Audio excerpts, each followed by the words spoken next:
Hello and welcome back to Star Stories, a collaboration of queer bards for this modern time of story magic, astrology magic. I'm Otis Bell, astrologer, acupuncturist, herbalist, body worker, transgender queer witch. And this is my co-host Rue McDonald from Queer Directions. Hey everybody, I'm a researcher, story weaver, songster, and through my work with story, seek to connect folks to ancestors and facilitate lineage healing.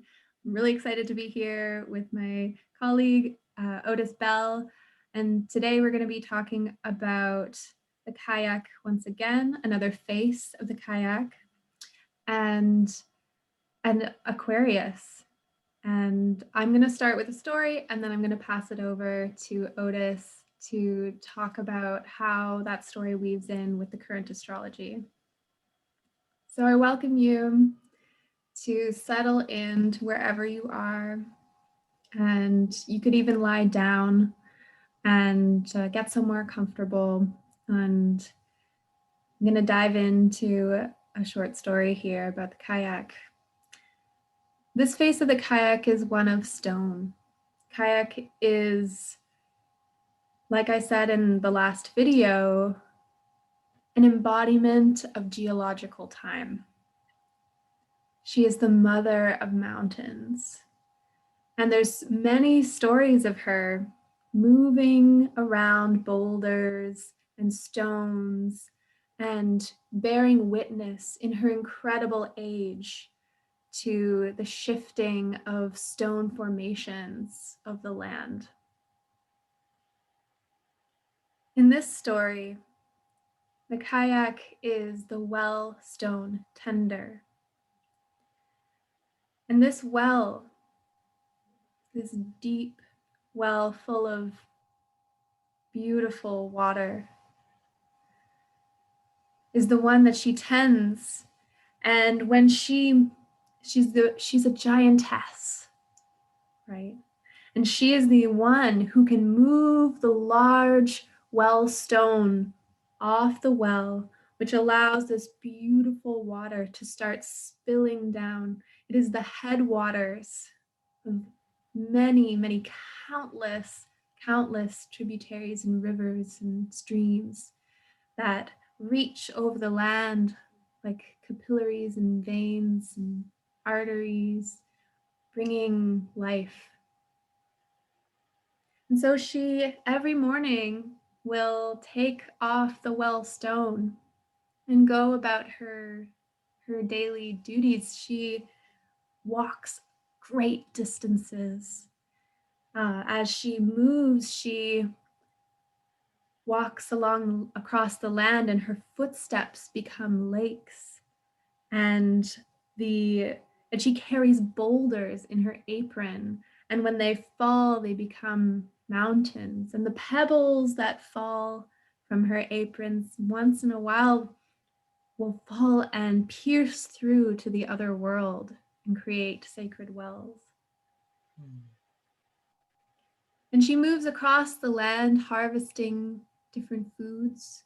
She carries in her basket all the things that she has collected throughout the day, and then comes back each day to put that big well stone back over top of the well to stop the flood of water. But one day, she is out tending to her herds and falls asleep.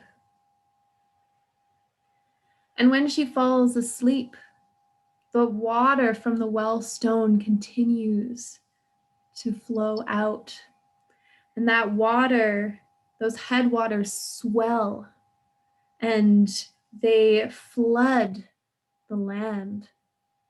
Just huge amounts of water come pouring out of the well, and there's incredible amount of devastation. All the towns that had set up their homes and their fields, their grazing fields next to the river, were wiped out. Many villages were lost, many people died, and a lot of livestock died as well. And there was just incredible devastation. And she wakes up from her slumber, her deep slumber, and she realizes that she didn't make it back to the wellstone that day, and rushes back and puts the wellstone, heaves it back over top of the well, and looks out and sees the amount of devastation that her actions had caused. And in that grief for that amount of death and her responsibility in it, she turns herself to stone. Mm-hmm.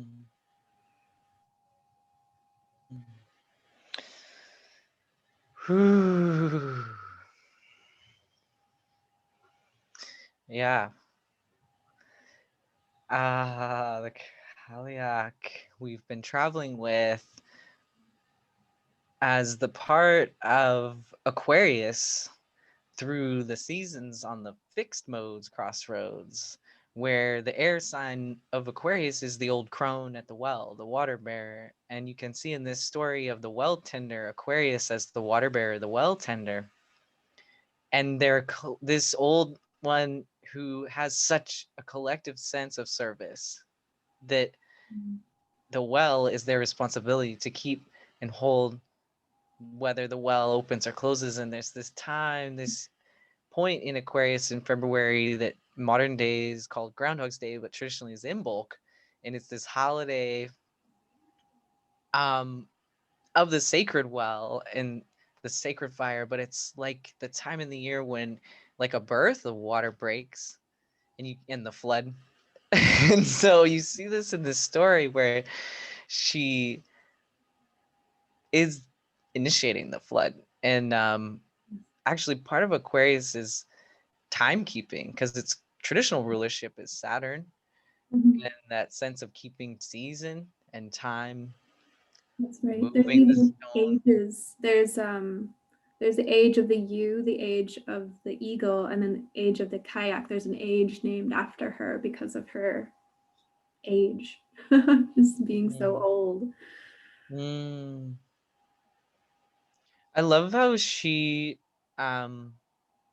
also, shows how messy birth is, how it can be chaos and there's destruction. Literally in birth there can be that danger, and this sense of being the well tender and what IMBOLC magic is in terms of the water breaking and the seasonal animist weather of the Cailleach being a more intense, harsh, and dangerous kind of weather. And it reminds me of the co-rulership of Aquarius being in modern times Uranus, which is about destruction, disruption, chaos, change. Mm. It reminds me of the part of birth and this part of the water breaking in IMBOLC, which is also called the quickening, where the water is released and it can cause a disaster. Um, and at the same time, there's this piece of Aquarius that has such collective service, and you can see that in the collective like the collective impact of her responsibility and her task is very Aquarian, and that it does have this huge collective impact. And usually Aquarius being a collectively serving energy and sign, as they're less influenced on a collective and inform the responsibility of the service. And even the part of Aquarius that turns to stone, that is so accurate, because Aquarius being on the fixed crossroads is with things like Scorpio, which is death, and Leo, which is, you know, the sun, and you have to shine to make sure everything lives, and it's the rebirth, and Beltane, that's Taurus. And so at these crossroads of life, death, and rebirth, the Aquarius is the wise old word air sign on. It's truth that it tends to, at the well, is loaded with responsibility, and there can be this heavy Mm, intensity with which all the fixed signs live, but especially Aquarius, the responsibility can turn them to stone. That mm, harsh, hardened one that gets shut down. And so that in that nature that's Aquarian is even in there. And even the part about the Aquarius that falls asleep, the one that forgets, the one that gets too far away, that drifts off from the collective responsibility, that is just innately Aquarian tie. Aquarius is tied to that and must serve at that level, and at the same time can drift too far away from it and kind of sways in this archetype of individualist and collectivist to an extreme. Maybe the Aquarius knew to take a nap, that's mm, fine, but also the effects of Aquarius can be collective too, and the lessons, and just it's all in that archetype, and it's all even in the astrology right now. As the sky right now is with the Aquarius new moon, which happens once a year. The new moon in each sign happens one time a year, and the Aquarius new moon always comes the first new moon after solstice. So it's this dark well that it comes out of the winter well, and the mystery there, and it's a spark of vision in the well. Like it's the time that the well keeper, the Aquarian one, gets the vision, does mm, the water scry over there, over the sacred well. And there's this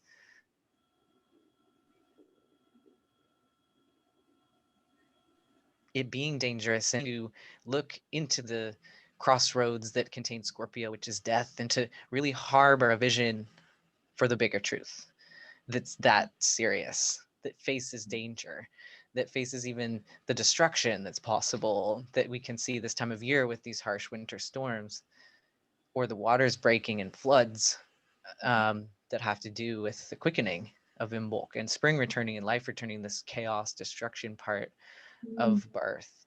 And the beginning of that is this weird, dangerous, uncertain, heavily burdened time. And mm, we are in this new moon. It's the darkest time of the year. And you get this dark moon, the new moon, which means the sun is also in the sign of Aquarius too. And this year we have, in 2021, we also have a huge stack up of Saturn in Aquarius, Jupiter, Venus, and Mercury. And Mercury's in retrograde right now, so we're reflecting on all of it. And it's a big wish. And it's aspected by abundant energy, really expansive, mm, positive energy. So it's a good time to reflect on like a very, very far-reaching truth, mm, and the truth, the destruction, and the collective, which we're all experiencing, and the one that serves that collective, and the one that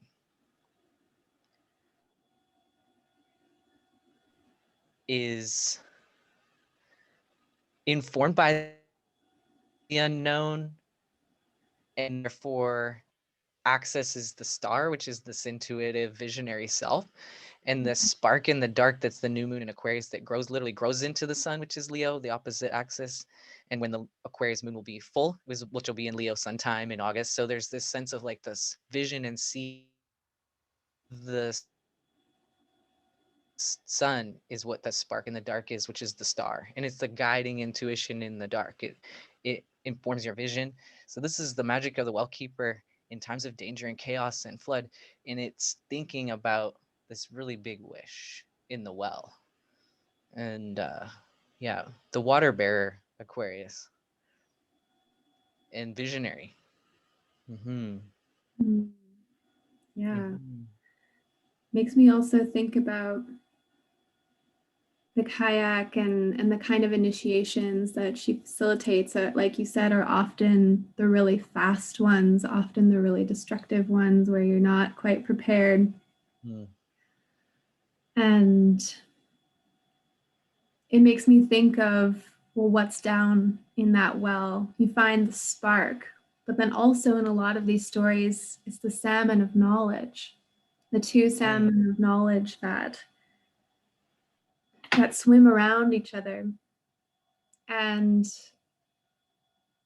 not only there's all these stories of people seeking it out in order to have all the knowledge of the universe, but in order to have all the knowledge of the universe, first you need to, there's also in that the knowing of the self. and like the truth Mm, of self that you mhm, find at the bottom of the well in the deep mm, waters. And there can be fear there, right? There's all this fear around looking down into that well. And what will mhm, you see when you have the salmon of knowledge and you seek out the salmon of knowledge? There's this other aspect too of finding things that maybe you're not super excited about yourself, or mm, the harsh truths about self that you find when you do that unearthing, or that sunlighting mm. of those groundwaters. Yeah, so there's that destructive too when the parts of our inner self are being, there's violence and destruction of the self coming apart. And that I think is also part of Cailleach initiations. Um, Interesting. It yeah. makes me think how Aquarius is opposite Leo, and Leo is so much about this expressed self, the sun, Mhm. and this selfness. And Aquarius is opposite that, and being air sign, it's really kind of detached from the self in a way, and detached from the ego is an opposite to that, right? And there's this, yeah, this deep way where we kind of merge with the darkness and the unknown in order to see the vision and kind of get out of our own way. It's an ego tempering kind of process and Definitely. energy. Yeah. Yeah. Yeah. Mm. I love IMBOLC so much. I think of it as this time of the part of Bridget that honors that Bridget, which is Cailleach and the Bridget are the same. And this form of Bridget is the herbalist, the midwife, the blacksmith, the one who does temperance work with water and fire, and midwifery and doula work for life. And Mm. it's an incredibly powerful, and there's poetry here too, so that like intuition and vision self coming in through air and downloading is kind of where poetry comes from, is this kind of dark place of mystery in the sacred creative well waters and the birth energy. But it's like the birth doesn't happen till Aries, right? So we have this liminal space being initiated that Aquarius is opening. And yeah, I think the salmon of knowledge are like the Pisces that are going to swim in there. But you're right. You have to get out of your own way. And sometimes there's chaos and destruction and disruption so that you end up maybe aligned with something bigger that you didn't know. Mm. Um, Mhm. it's also just scrying. It's a good time to have a bowl of water and do magic, do visioning meditation over water. We're mostly made of water. Yeah. I think too, like the star card in the tarot is often just this place where you're experiencing maybe self-doubt, uncertainty. You're facing the unknown. Maybe you're facing this sort of thing of I'm in the dark. How can I begin? And the star shows up to be that seed of like something growing, that spark in the dark, and it's your intuition and the star, which is like sort of a presence of like higher guidance saying and thinking with higher guidance of collective bigger things, Mhm. important things, it's saying no, start now, because it's like that calling, it's like that calls you towards the sun, and we have to follow that right now. And even in this dark time we are pulled towards the sun. That is where energy goes now, so it's waxing, it's the quickening. Mhm. Hmm. Yeah. I like that she falls asleep, the Cailleach in this story, because there is also that where it's still deep winter and it's like, I need to sleep. But then it's just like, it causes this like flood. And so it's this time of year where both these things are happening. We all want to sleep more. And also, it's wild Cailleach weather. Yeah, and if you feel that in your body or in astrology, wherever it hits you in your chart, or if the sun's in here and everything's aspecting it like it is now, we all are feeling this. We maybe feel like, in our nervous system or our body and our tissues, we might feel like a lot of energy stirred up, like a storm magic, Mm. destruction magic, flood, Mm. Yes, flood magic. And I cathartic. yes. Yeah. Well, it reminds me a lot of um the dream that I had where I was carrying this like huge amount of water within my being, and this water was like the groundwater of grief that I was walking around with. Mm. And in this dream, a pebble fell from the sky and pierced my chest, and this huge amount of water just started pouring out. The wellstone, right? The quickening. There was just like this huge explosion of this water.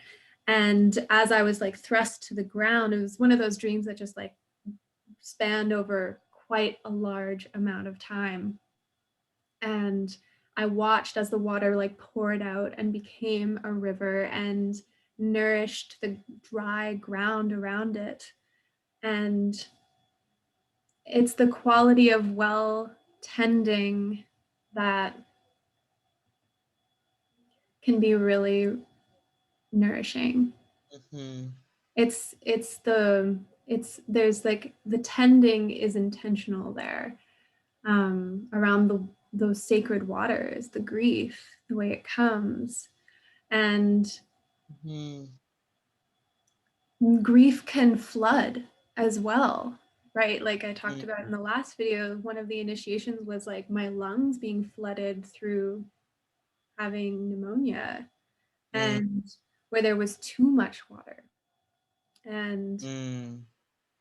I needed to draw on fire. I needed to draw on building my cauldron in my lower belly to Mm. evaporate that water.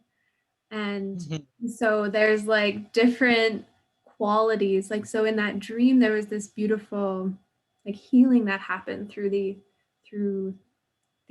bursting and the quickening. And then there's also the grief that can really take you and keep you there for a long time. It reminds me of the flooding a lot, where the water just covers the whole land. And it's like when a dam is built and all the water rises and all this life, right, is drowned. And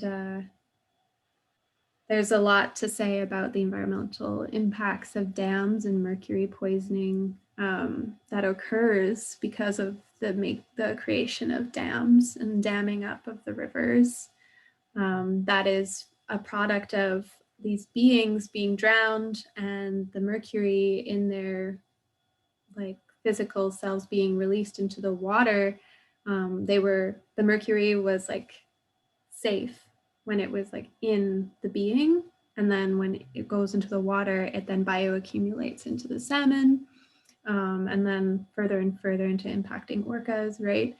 And Mm. so there's like this destructive element of the flooding that can have these like huge ramifications. And Mhm. yeah, so it just makes me think of these two different qualities Mhm. of water taking over, or not being tended or being neglected. Well, at the heart of it is for me around my grief was not having the tools, but also like self-neglect. Mhm.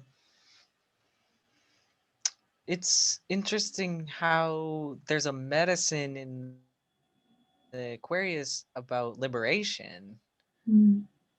and revolution, even the freedom that it seeks, and the extremes with which all fixed signs do things. The air sign version is social freedom, liberation, rebelliousness, and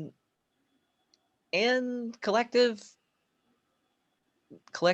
relationship to the collective impact, like thinking on that scale, being aware, like awareness of collective impact and collective experience. And so Yeah. when I think about this time with everything stacking up in Aquarius, I think about the first time that Saturn went into Aquarius was last spring, and that it shut the whole world down altogether. And it was the first time we all did something collectively, and it was destructive. It changed things, and it liberated things in a large way too, because it was this big pause. And there's reverberations of that now, of this like collective impact, and this thing about what's being freed up and what's also bound by the collective impact, and us experiencing the consequence of an individual's impact on the collective, which is what is a big part of the core of this story of the well tender of the Cailleach, is saying like water is life, birth happens, it can be destructive and dangerous, it's essentially liberating and life-giving. Look at the relationship between the individual and the collective impact. And there's just this way the Cailleach in here is like playing this out, but it's such a key part of what we are all right now. And I think in this time there's a great unknown with given the amount of change, and even it might be liberating. There might be ways that we want to reflect right now on how we relate to the unknown and maybe embrace it, for one, but for two, like what are the positive things, or what our relationship individually to the collective impact that we want to have. Or these are just things maybe going into the wishing well, the reflection well, the sacred waters. Yeah. There's also the great shedding too, because when we look down into the well and to partake of the salmon of knowledge, there is a shedding of what does not serve, and what is not true.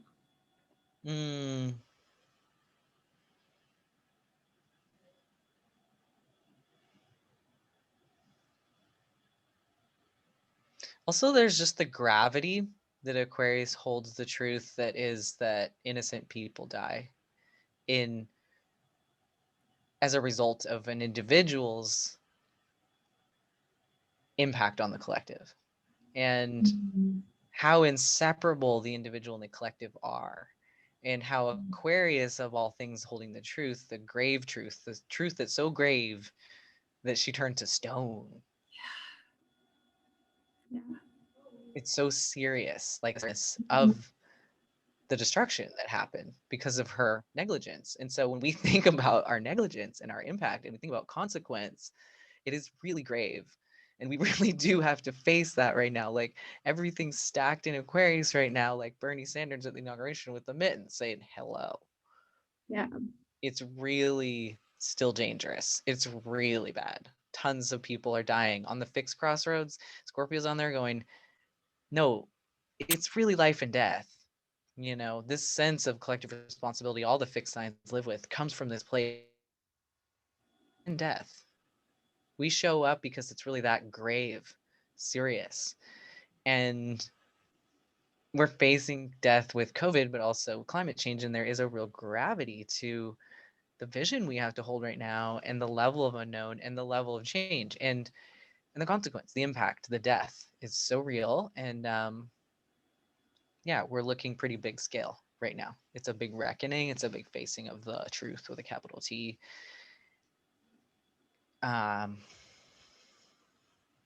Which is really good. It is good. Yeah. It's important. It maybe informs collective change and reorganization. I also think there's this like interesting thing of this super stark contrast we have in the world politically right now, with the 1% that have all the money, and it keeps getting to be a smaller and smaller number of people, so that basically last year it became like 4 people. It's not like the top 10 people, it's like the top like 4 or whatever. Anyways, the money just even gets more and more and more consolidated. So there's the 99%, the collective, and then the individual gets even more extreme. And this whole duality that's very Aquarian between individual and collective is like the most extreme it's ever been.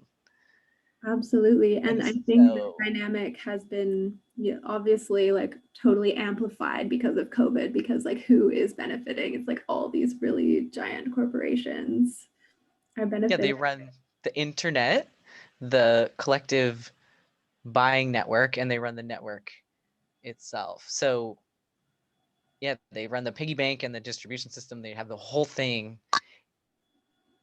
and it's a giant system. So it's one big unified one. And I think we really might see a huge shift in that direction because of death and because of these kind of large sweeping changes, which are so Aquarian, like in the story where it's just like the flood, everyone dies. Like it's like, ooh, we kind of are in this type of situation. So we might see major restructuring of social order, which is super Aquarian. Right. As an air sign, they're more about social structure, and it's one that's Uranus and Saturn ruled, and it's large scale structures. We may really see that. We really see it in the internet being the new economic system and social reality. And it's super interesting to think about how that might like be a turning, save the collective life and have life come back and tend to a rebirth. Yes, That's because the definitely story. Oh, sorry. present too. People are really envisioning that right now. What is it to rebuild life? And coming up with some real collective ideas that are actually like, it's just really different.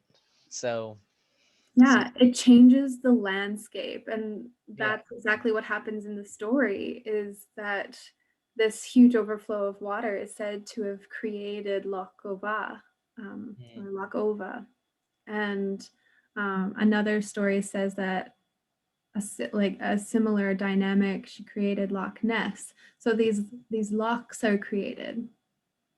Yeah.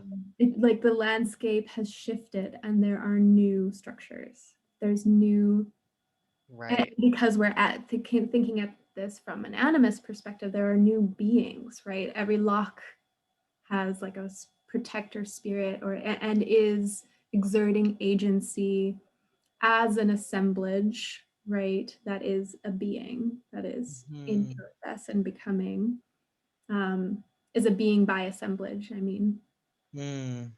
mhm. I like that even in the chaos and destruction, there's like this reminder that one well is connected to the other, and maybe in this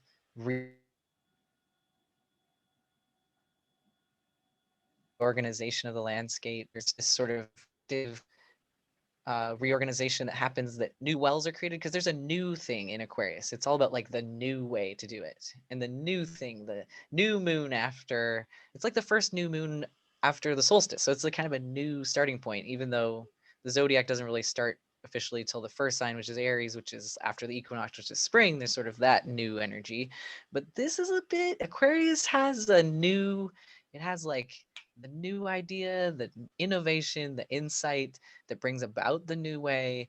It maybe doesn't get put into actualization quite yet, right? There's a waiting in Right. late winter, which is great, and a spaciousness, which I think is why we had that big pause when Saturn got into Aquarius. We had a couple months to just sit there and listen to the birds and hear silence and no movement and this big pause. There's a spaciousness to the reorganization time of the vision time of the new thing. Mhm. And I'm really grateful for that right now. And I see that kind of pause, big spacious energy woven into our reality, because it's sort of like, are we going back to work? Can we gather yet? There's all this limitation and there's all this space. And like, I think it's good for us all to lean into it Yeah. and really take in the medicine of it. Mm. Hmm. Mhm. Yeah. This sacred wells. I love it. Me too. Oh, this is great. I'm an acupuncturist, so I'm like picturing the well points on the body. I'm also picturing like the kidneys, they send through the bladder channel up the whole back and over the head this wave of water. It's like a waterfall through its yang channel pair. That's like all of these portals. They remind me of the collective well system. It's a communication system. It reminds me also of the internet, which is in Aquarius. But yeah, just thinking about these things and how, like, when we scry over our little IMBOLC sacred wells, we can feel held in the unknown and Mm. in our individual lives by this sense that we're never alone and that our well is connected to all the other wells. Yes, all the You well know? springs throughout And the that's the wellspring in us, like the wellspring in that we're mostly made of water. I mean, we are like a little wellspring, and we're connected to Mm. these other ones. Mm. Beautiful. there's portal magic that emerges, I guess, in the well. I'm like, yeah. When you Yeah. light a candle too in the sacred fire, and when you're by the sacred well and you're doing meditation over sacred fire and well, you're like, it's a portal to all of the others that exist. And just that sense of what intuition can open up from that place, from that connection through these portals. It's a visionary energy that's big and quite a blessing. I'm very excited about the astrology today and tomorrow, just around this stack up around this new moon. I love it. Very powerful. Very powerful. I'm Yeah. imagining really positive change, you know? Yes. Yeah. Yes. Absolutely.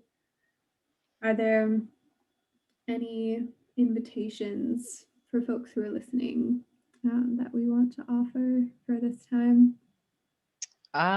It's good to take the pause, take the time to take a bath, a shower, regulate your nervous system and your body and all that it might be processing right now with water, and Mhm. also with hot water, and also with tea and a candle and fire, Mhm. and to just the pause, integrate taking the time and to stop and slow down and let it spread out and let the visions come with the fire and the well.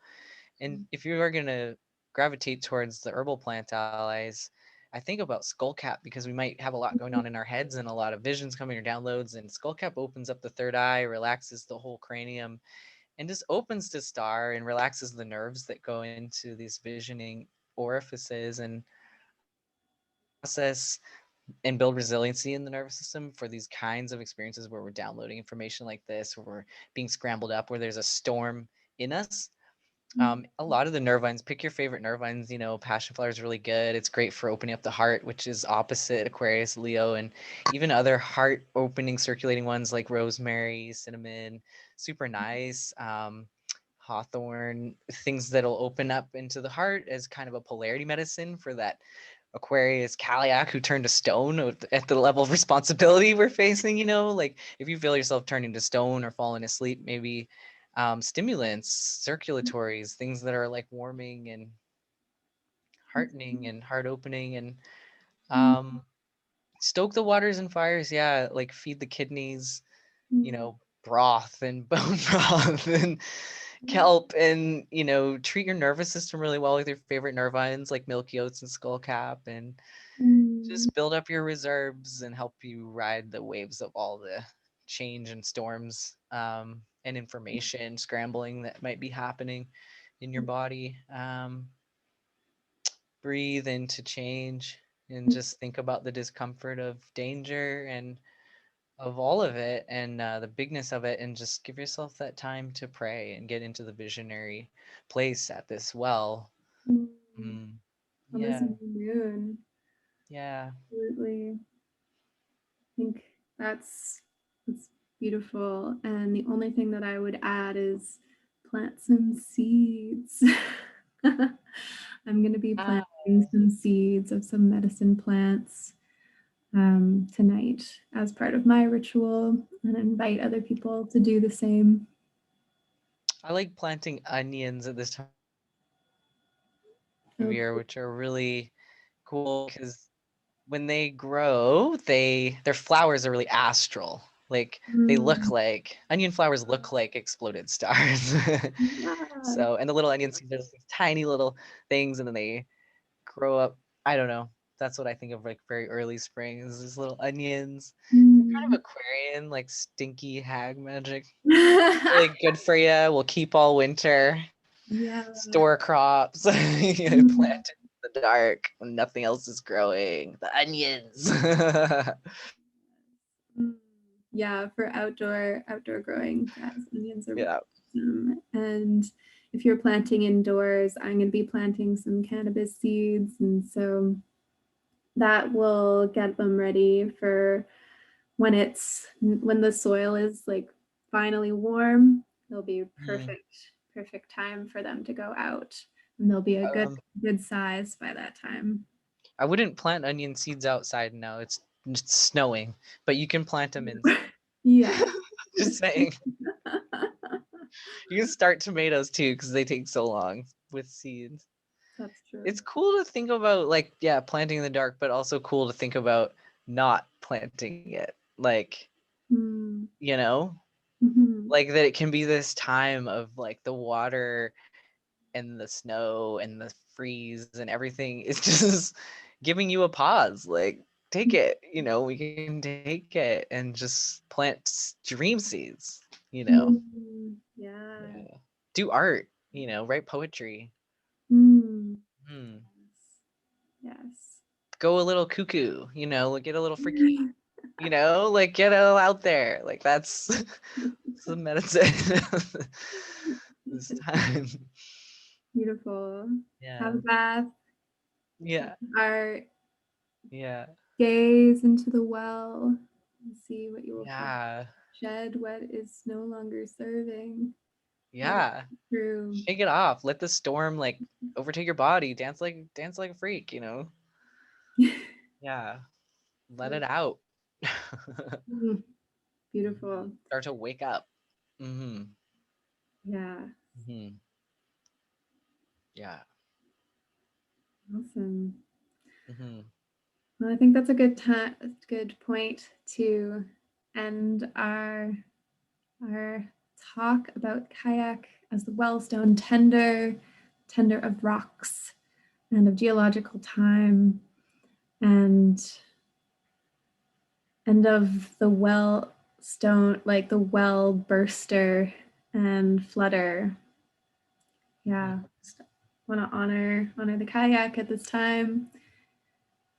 Thank you for letting us tell your stories and inspiring us and connecting us to this map, this dance of the cosmos that we're being impacted by. You have any closing words, Otis? Thank you. Well, thank you to Aquarius for keeping it real. Yes. Yeah, such big Aquarius initiations in this time. It's a really big touch point. So just gratitude for this, envisioning into this well at this time in this way. Hmm. Yeah. So next video will be I don't know if it'll be our last one, but I think we had planned for it to be our last one. For And Aquarius. for Aquarius. Yes. Yeah. And our last one will be the story of the Cailleach as the untamable wild, as the sovereignty of the land. Powerful, powerful stories. Um, and from your end, what are we going to be talking about, Otis? We're going to be talking about how, well, this one gets a little sexy, and which makes way for like kind of the part of the quickening that wakes up the return of spring. And I like that there's a little bit of that in this next story that can pass off a baton to the equinox and to the energies that come with what the quickening brings, right? Life coming back. So yeah, there's a sovereignty thing and a thing about, yeah, I'm excited for all these aspects of Aquarius, and um, such a prevalent like thing of the lessons of our time. So we're doing 3 stories with it, and that seems appropriate this year. It's just really multifaceted and got so much important stuff in it for us at this time. So I'm excited. Me too. Mm-hmm. And then come March, we're going to be moving over to Patreon. So we'll invite all of our listeners to come check that out once it is Mm-hmm. up come March. Very Yeah, exciting. we're gonna travel the whole wheel of the zodiac like this till, you know, through the whole year, through next solstice. So this is going to be quite the journey and a really beautiful way to do it. Yes. Mm-hmm. So excited. Well, thank you everybody for listening. And this has been Rue McDonald from Queer Directions and Otis Bell. And Otis Bell from Revolutionary Astrology. And thank you so much for listening. And we'll see you for our next video coming out soon. Take care.